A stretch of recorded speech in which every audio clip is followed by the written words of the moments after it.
Hi, and welcome back to Negotiate with Yourself and Win with me, Jeremy Sherman. And me, Jeremy Sherman.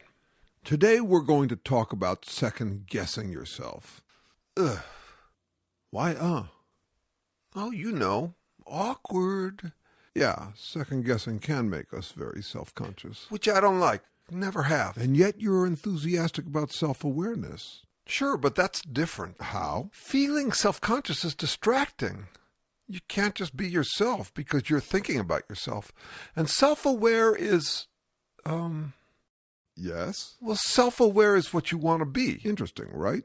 Self-consciousness is bad, self-awareness is good. And on top of that, people say self-awareness is what makes humans conscious. Yeah, that is weird, come to think of it. To be conscious is to have self-awareness, but you don't want to get self-conscious about it. Are animals conscious? That's debated. Depends on how you define it. Are they self-aware? Well, sort of. They avoid banging into things, which means they have to know where they are. Yeah, that's a kind of self-awareness. It's called proprioception. But do they know that they exist? Can they describe themselves? Do they tell themselves stories about who they are? I don't think so. They don't have the words for it. Right. So some researchers assume that self-awareness starts with humans because of our ability to describe our behavior with words. We can make guesses about who we are and what we're doing. But why second guessing? How do you mean? What's second about it? Well, there's my behavior, right? And then there are my guesses about my behavior. And then my guesses about my guesses about my behavior. Oh, so you think first guesses are your guesses about your behavior and second guesses are your guesses about your behavior? Like there's cognition and then there's meta-cognition, thinking about thinking? So there's self-awareness and then there's meta-self-awareness? Right. So if I say, I'm always honest, that's a first guess. But if I say I'm always honest, but I'm not really, that's a second guess. Right. You've got your behavior. Then you've got your stories you tell about your behavior. Your first guesses. Got the stories you tell about the stories you tell about your behavior. Your second guesses. And could there be third guesses? That sounds like too much for anyone to handle. Maybe, but what if I said I second guess myself a lot? Oh, right. And fourth guesses? Like if I said, I tell myself that I second guess more than most people, but I probably don't. A hall of mirrors. Bottomless depths of introspection. But mirrors are outside of us. Right. Introspection suggests spelunking into the cave of yourself to find your true, authentic core being. But that's probably not how it works. It's more like with language you can describe yourself as if looking at yourself from outside. So you can imagine seeing yourself. And then with second guessing, you step outside yourself again to imagine seeing yourself. Which is why it's guessing. Because when you imagine stepping outside yourself, you bring some of your own biases with you. And anyway, even if you didn't, you're still interpreting. Like other people interpreting our behavior. No one knows exactly what you're like. We're all interpreting. That includes you. So when someone says, don't tell me what I'm like, or don't tell me how I feel, as if they're authorities on themselves. Yeah, we're guessing too. Talking like we're the authority on reading our own minds when really no one is the authority. And then some people say God is the authority and I have a special in with him. I can see myself the way God sees me, so I'm an authority by association. Or they might say, look, I'm a psychologist, so I'm an authority on myself. When we're all just guessing. And second guessing, it's kicking the tires on our own stories about who we are. Kicking the tires how? I bet second guesses are guesses about whether we talk our walk, whether our stories about ourselves are an accurate reflection of our behavior. Ah, that explains why second guessing can throw us off. Suppose I say, I'm a good person. That's a first guess, and it'll be self-affirming. But if I say, I tell myself I'm a good person, but really I'm not always that good, that's a second guess. Right. It's not just self-doubt. I mean, I could go around beating myself up with self-doubt, saying I lack integrity. That would still be a first guess. But if I say I claim I've got integrity, but I don't really, that's second guessing myself. That's doubt about whether my stories about myself are accurate, whether I'm walking my talk. That's why it's guessing. With words, we can try to get accurate about our behavior, or we can just make stuff up, telling ourselves flattering fictions. Second guessing is always going to cast some doubt on whether we're just kidding ourselves. So second guessing is like a shepherd trying to corral our walk and our talk into alignment. Yeah, conscience. Pangs of guilt for not walking our talk. The pangs wake up our second-guessing shepherd, so it gets to work corralling. If you say you're a good person, you better start acting like one, or stop talking about how you're a good person. And that's how we get self-conscious when second-guessing ourselves. We're editing ourselves in real time. Yeah, we'd rather just be breezy, just walking and talking, not thinking about the alignment of our walk and our talk, just living by habit. Exactly.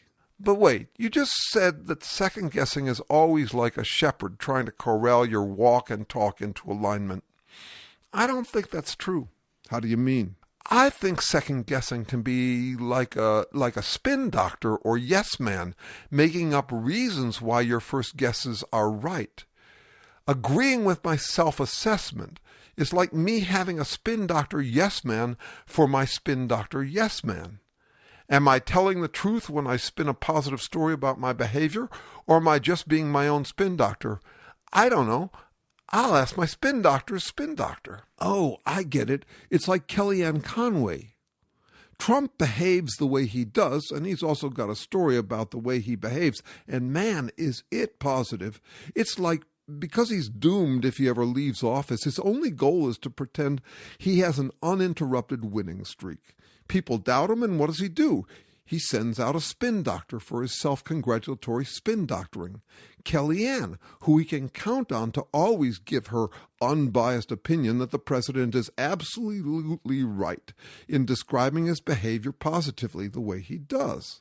Trump insists that his self-talk is nonfiction, and if anyone doubts it, he gets Kellyanne to say it's nonfiction. And if you don't believe her, Fox News will provide a fair and balanced claim that Kellyanne's story is nonfiction. And we can do that for ourselves. You doubt I walk my talk? Here's why I know you're wrong.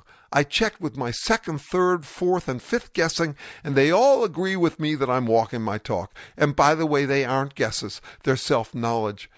Together, every part of me agrees with my first knowing story about myself. Ugh.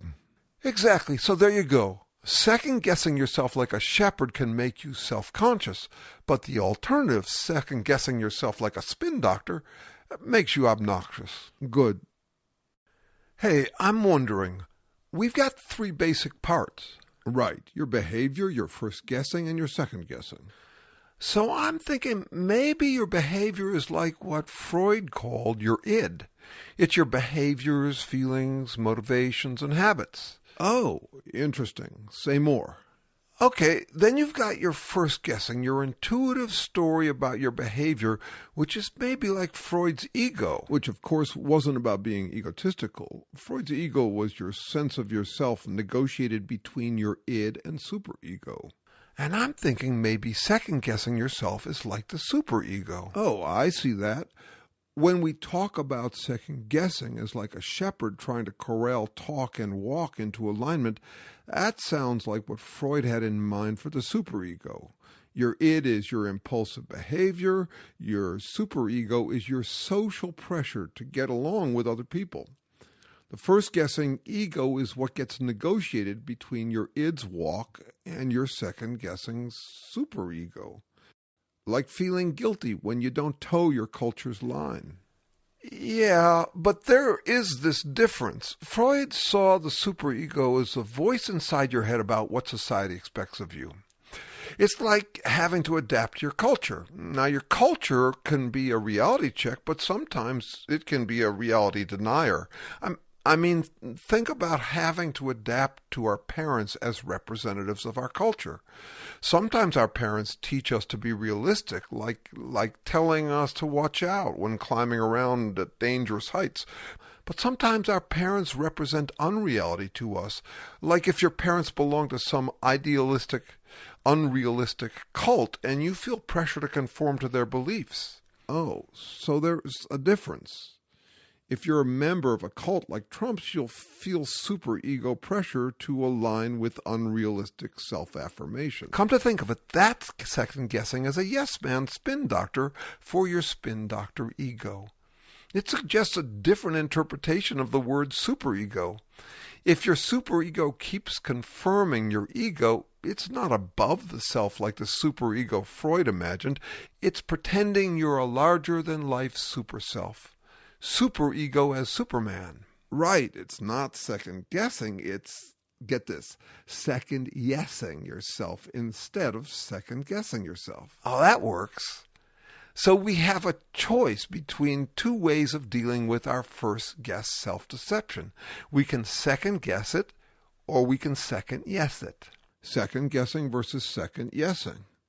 That's great. So can we do a dialogue about this? I thought we were. No, I mean act it out. One of us being the first guess and the other being the second guess, maybe. Oh, that sounds good. Who do you want to be? I like the way you confuse the issue of second guessing by pointing out that it can be second guessing, a self-affirming spin doctor. So let me play a first guesser who wants to persuade the second guessing to stop bugging me about how I don't walk my talk. Oh, that works. Let's do it.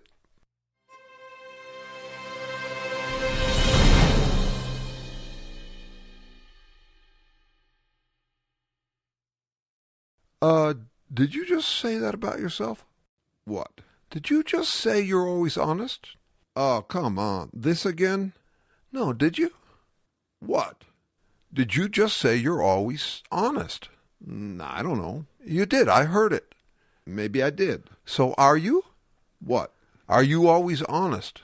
Why don't you leave me alone? I've got enough pressure without you hounding me like this. Why can't you be supportive? I am supportive. I'm here to keep your walk and talk aligned so you'll be a decent human being. But you don't know what I'm up against. Other people don't second-guess themselves like this. How do they second-guess?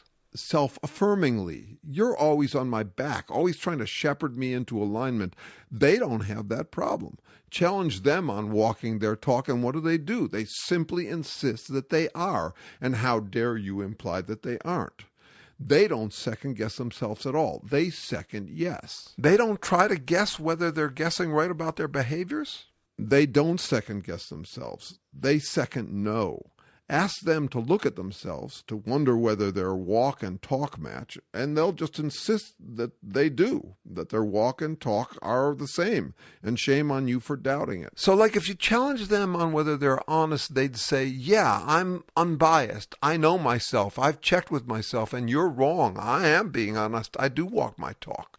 Not a shepherd, but a spin doctor. Exactly. My spin doctor. That's what I want. Look at Trump. He's got his walk and his talk, his behavior and his story about his behavior. When he's challenged about not walking his talk, what does he do? He calls on one of his spin doctors to say, you're wrong. He does walk his talk, and shame on you for doubting that he does. Why can't you just be like that? A spin doctor for my spin, a second guesser who knows that my first guesses are always right about me. Like if I say I'm always honest, you'd say, yup, that's a fact. Like my yes man's yes man. If you're going to be a decent person, you need a conscience. That's why I'm here. I hate to bug you, but it bugs me when I hear you're not walking your talk. I've got to get my shepherding butt out of bed and try to corral your walk and talk into some alignment. I need confidence way more than I need conscience. I can't have you questioning me all the time. Other people doubt me enough as it is, and then you come along ganging up on me with them. Cut it out. If you can't just support me, leave me the hell alone. So are you really always honest? I don't care. Who is? No one. And the people who get away with stuff are the people who can be dishonest without cracking. People who are dishonest about their dishonesty. People who insist they are honest no matter what anyone else says. People who can turn the tables and get other people second-guessing themselves. That's what I wish you were. You wish I'd stop shepherding and just spin doctor for you. Yeah, is that really too much to ask? More like a conscience for other people, right? Like when they challenge you on your honesty, I'd rush in to challenge them. Get them second-guessing themselves instead of you. Exactly. Could you do that for me? You'd still get to be a shepherd, just not for my walk and talk, for other people's. That's projection. So what? If it works, it works. I just need you off my back. I've got to be smooth, confident, never apologize, no regrets, power of positive thinking, self-affirmations. I've got to sell myself, and I can't do that if you keep catching me not walking my talk.